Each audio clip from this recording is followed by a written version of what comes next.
Assalamualaikum warahmatullahi wabarakatuh. Hai anak-anak nih semua, selamat pagi.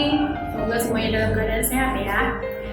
Nah, Miss harap pagi ini anak-anak nih semuanya semangat untuk menerima pelajaran yang akan disampaikan. Hari ini Miss Putri akan mengajak anak-anak semua untuk membahas subtema 2, pembelajaran 3 dan 4. Nah, yang akan Miss terangkan dalam pembelajaran hari ini adalah tentang karakteristik geografis Indonesia. Gambaran permukaan bumi yang dilukiskan meliputi 1. Peta umum dan peta khusus. Nah, Miss akan jabarkan. Peta umum adalah peta yang menggambarkan suatu daerah secara keseluruhan, sedangkan peta khusus hanya menggambarkan suatu daerah di daerah-daerah tertentu saja. Nah, selanjutnya Miss akan membahas tentang kenampakan alam serta keragaman flora dan fauna. Untuk lebih menarik, mari kita saksikan video berikut ini. Kenampakan alam adalah segala sesuatu yang nampak di permukaan bumi atau alam. Permukaan bumi kita itu terdiri atas daratan dan perairan. Di bagian daratan ada dataran rendah, dataran tinggi, pegunungan, dan pantai.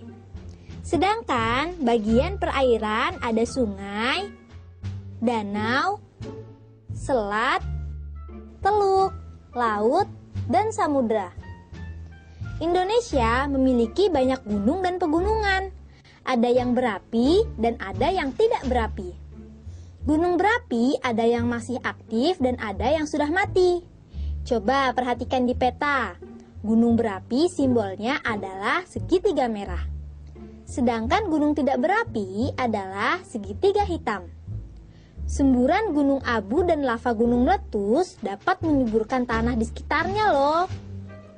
Indonesia juga memiliki banyak hutan. Hutan kita digunakan untuk cagar alam, hutan lindung, dan suaka marga satwa. Cagar alam yang terkenal misalnya cagar alam Rafflesia di Bengkulu, cagar alam Ujung Kulon di Banten, dan cagar alam Puting di Kalimantan Timur. Indonesia juga kaya dengan flora dan fauna. Flora dan fauna di Indonesia sangat beragam. Keragaman flora Indonesia dipengaruhi faktor letak geografis, curah hujan, dan kondisi iklim. Tumbuhan hutan tumbuh di daerah yang curah hujannya banyak. Tumbuhan sabana dan stepa tumbuh di daerah yang curah hujannya sedikit dan mengalami kemarau panjang. Sedangkan tumbuhan lumut biasanya tumbuh di puncak gunung.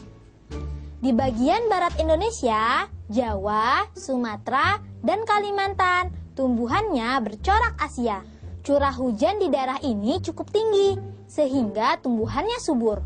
Pohonnya tinggi-tinggi dan berdaun lebat, dan daging kayunya keras, sehingga cocok untuk bahan bangunan. Jenis tumbuhannya pun beragam. Nusa Tenggara banyak ditumbuhi hutan sabana. Sabana adalah padang rumput yang luas dikelilingi semak-semak. Daerah ini cocok untuk menggembalakan ternak. Pohon yang khas daerah ini adalah kayu cendana. Di Sulawesi, Maluku, dan Papua terdapat hutan lebar, baik hutan homogen maupun hutan heterogen. Di Papua, hutan masih luas dan segala tumbuhan ada. Hutan homogen di Sulawesi, misalnya cengkeh dan kelapa. Di Maluku, cengkih dan pala. Selain itu, Indonesia memiliki daerah rawa di dekat pantai yang ditumbuhi hutan bakau. Selain flora, negeri kita memiliki ragam jenis fauna. Indonesia terletak di antara dua benua. Jadi, faunanya pun memiliki kesamaan dengan fauna dari benua Asia dan Australia. Fauna Indonesia dikelompokkan menjadi fauna asli Indonesia, Asia, Australia, dan fauna peralihan. Apa saja sih fauna asli Indonesia? Kita punya komodo yang terdapat di Pulau Komodo Flores. Ada juga anoa di Sulawesi dan babi rusa di Sulawesi Utara. Fauna jenis Asia terdapat di Jawa, Sumatera, Kalimantan, dan Bali. Ada hewan mamalia seperti gajah, badak, banteng, harimau, beruang, dan orang utan. Bagaimana video yang sudah kalian tonton tadi? Menarik bukan? Dari situ semakin banyak kan pengetahuan yang kita dapat. Nah, sekarang Miss akan mengajak anak-anak Miss lagi untuk membahas tentang ide pokok. Ide pokok, bukannya ide pokok sudah dibahas Miss. Nah, ide pokok yang akan Miss bahas sekarang adalah tentang ide pokok pada teks lisan. Lisan, apakah itu teks lisan? Teks lisan adalah teks percakapan. Jadi, cara untuk menentukan ide pokok yang terdapat pada teks lisan adalah 1. Mendengarkan. 2. Mencatat ya. 3. Menentukan kalimat-kalimat yang penting. 4. Menentukan ide pokok.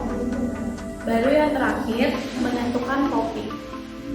Nah, dari situ adalah langkah-langkah untuk mempermudah kita untuk menemukan ide pokok pada teks lisan.